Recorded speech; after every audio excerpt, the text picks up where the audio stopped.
여러분 구독과 좋아요는 사랑입니다. 안녕하세요. 의사 출신 그리고 통합의학 박사 동아일 이진환 의학전문기자입니다. 오늘도 이렇게 시청해 주신 시청자 여러분 정말 감사드립니다. 의사 대 한의사 날로 인기를 더해가고 있는데요.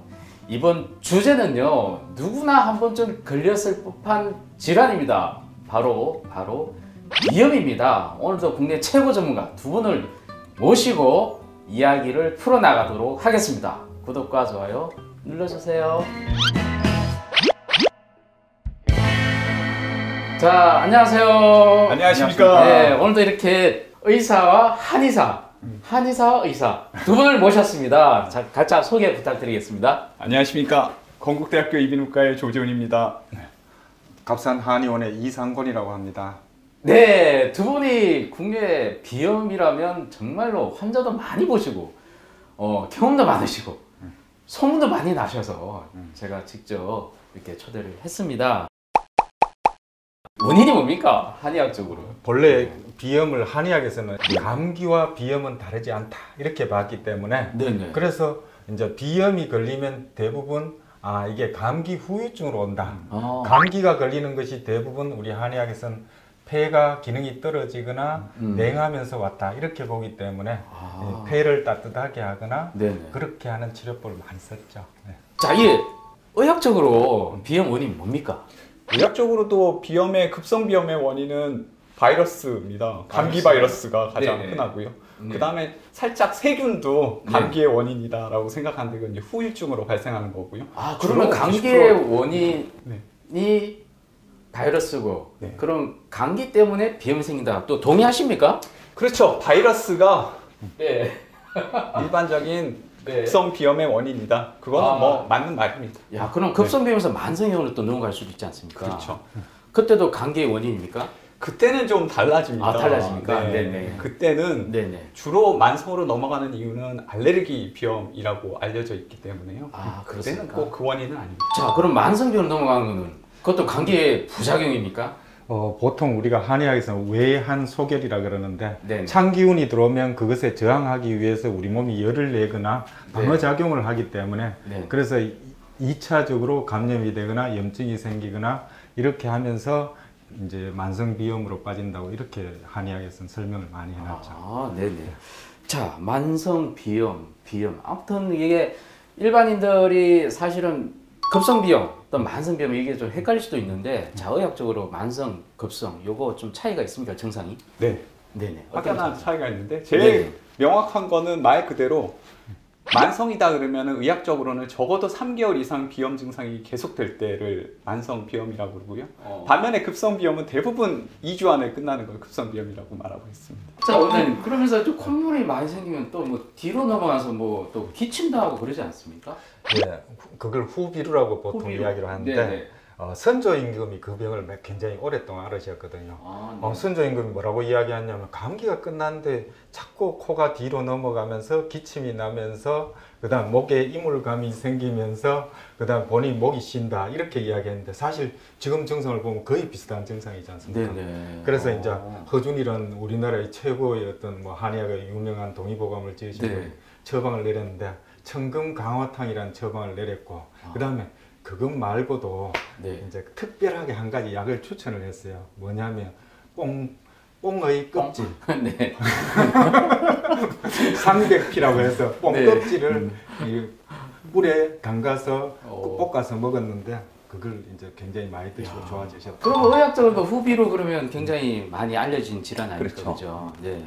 특히 비염에서 후비루 증상은 굉장히 흔한 증상인데요. 비염에서 물론 코가 막히고 콧물이 앞으로 흐르고 재채기하고 이런 증상이 흔하지만 후비루를 호소하시는 분들이 상당히 많거든요. 그런데 불행하게도 의학적으로 밝혀진 바에 의하면 약에 가장 안 듣는 증상이에요. 후비루가. 아니, 약에 듣는 데잖아요. 선수 때문에. 저희들도 물론 다 잘 안 들어요. 잘 안 듣는데 힘들긴 한데 그래도 몇 가지 잘 듣는 처방이 조금씩은 있다 이렇게 이야기하는 거죠. 굉장히 제일 어려운 처방이고 제일 많이 호소하는 증상이에요. 엄청 솔직하세요.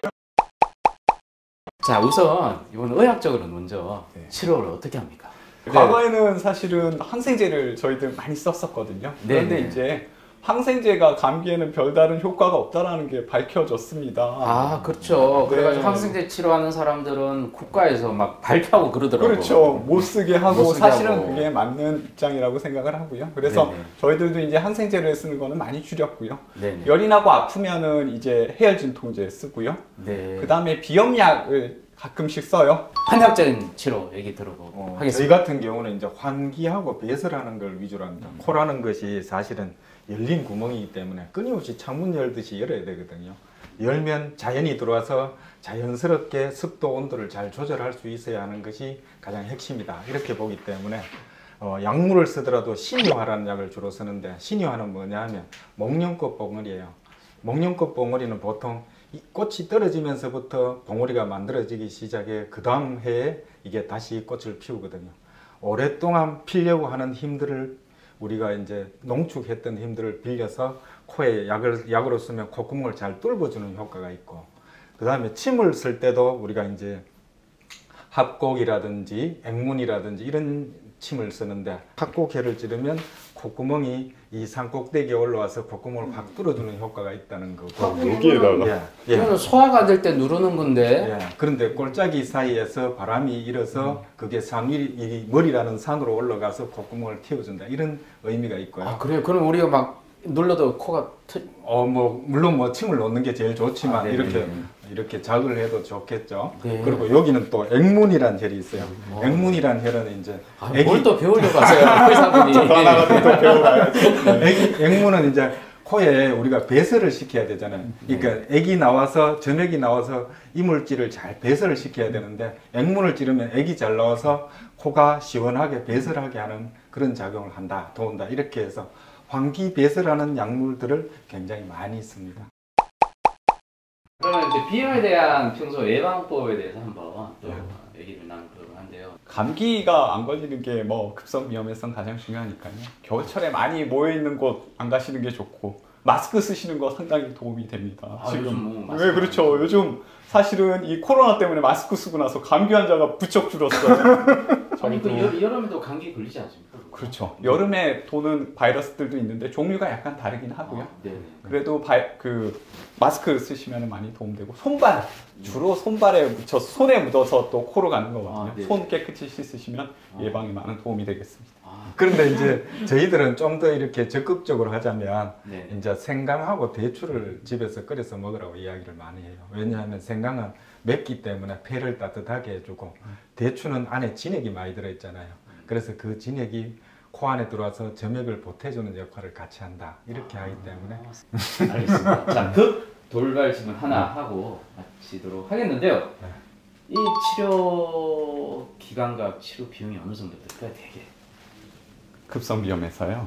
급성비염, 치료비염은 사실은 쌉니다. 쌉니까? 네, 한 1, 2만 원 내외? 아유. 병원비까지 다 해가지고 한 번 오실 때 한 1, 2만 원 내외. 급성 비염일 경우에는 저희들도 사실 그 의료보험 약물들이 있거든요. 아, 있습니까? 그 간단한 약이 있었기 때문에 네네. 사실 거의 비용이 안 드는 경우가 많고, 어. 그 대신 이제 만성 비염이 돼서 이제 잘 안 낫는 경우, 네네. 그럴 경우는 이제 한약을 쓰는 경우가 많은데, 네네. 뭐 그때는 한약하고 침을 한다면 보통 한 1회 비용이 한 20만 원 가까이 드니까, 만성적으로 만성 때 조금 한 달치 20일 정도 20일. 비용이죠. 네. 그런데 치료는 보통 뭐 사람마다 제각각이기 때문에 맞아요. 분명하게 이야기하기는 힘든 그런 알겠습니다. 게. 네.